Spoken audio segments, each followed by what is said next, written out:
శ్రీ గురుభ్యో నమః. అశ్వారూఢాధిష్ఠిత స్వకోటికోటిభిరావృత.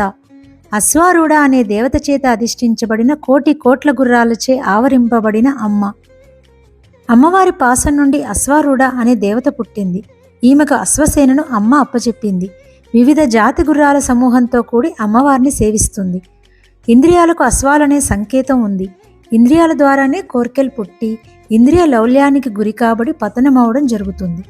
ఈ అశ్వారూఢాదేవి ఇంద్రియాలనే గుర్రాలనెక్కి వాటిని అదుపులో పెట్టి వాటి వలన జరగవలసిన మంచి పనులను చేయించి పరమపదం వైపుకు నడిపిస్తుంది.